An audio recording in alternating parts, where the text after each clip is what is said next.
Taxes are unfair. It's un-American not to pay taxes.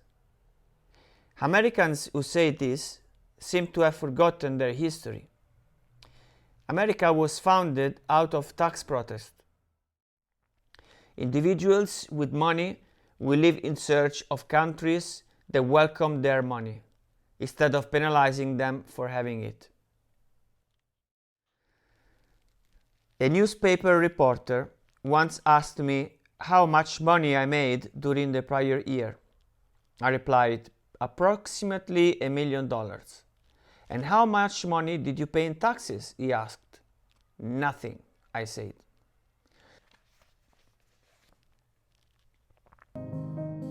So I was reading this book. Why? Because I believe that I wasn't being educated by school or my parents or anybody about money.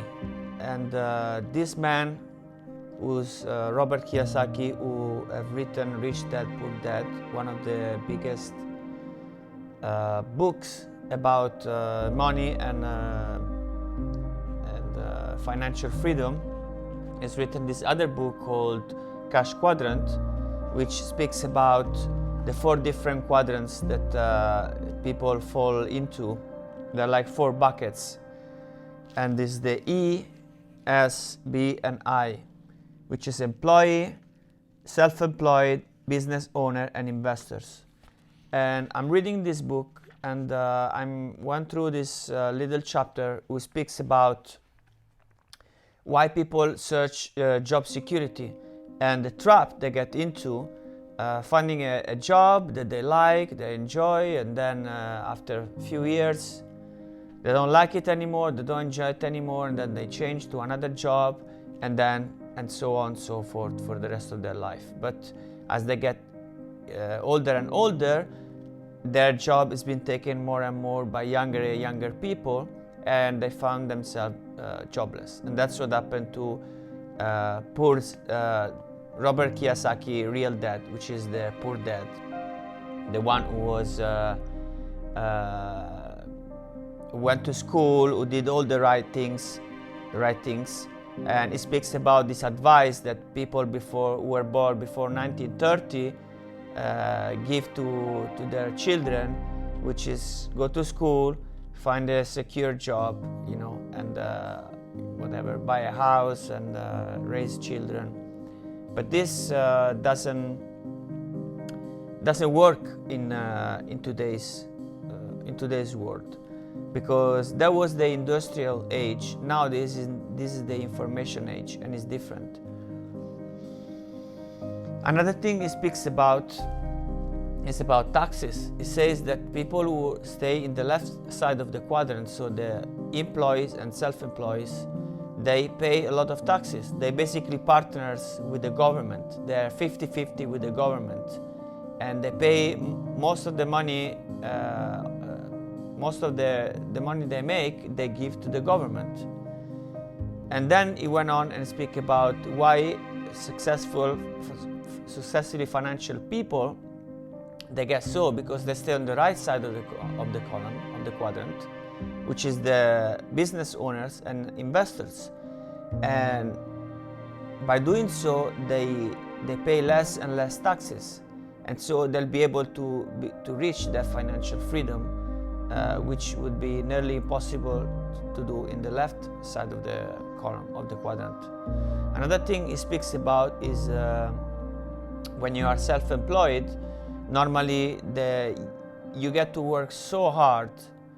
You get to do all those things, like you have to talk to the tax person, you have to do the sales, you have to do the marketing, you have to do the product, you have to do everything, and you end up with very little time and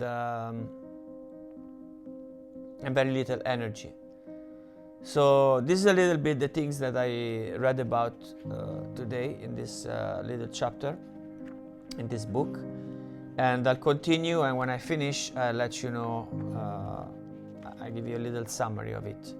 But the bottom line is that we have not been educated in certain things because we've been raised from a school who's been teaching us how to become an employee, how to work in a factory and this kind of things. And this time is over now. Factories are being, the people in the factories are being replaced by machines, and we need to find our way through other ways to make money, which for me is through information, through sharing knowledge, and focusing on creating actual value, not creating cards that there are so many right now that most of them they're not being used. And so this is just an example.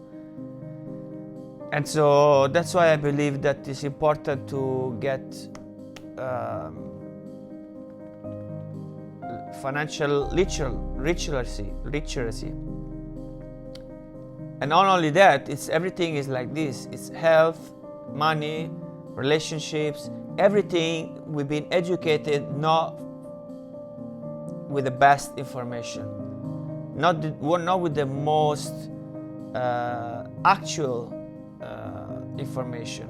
We have been educated with things that are now obsolete, most of the things. So that's why it's important to look and find people who are successful in whichever field I'm studying or I'm looking to achieve success on. Find the best people, buy their books, get their programs, learn from them, and put that into practice. And only then I'll have a good chances of succeeding. I cannot base my knowledge from school and my parents to have success. That just is not gonna happen. So let's get some knowledge from the people who already achieved what we want to achieve, and let's create something new, something different.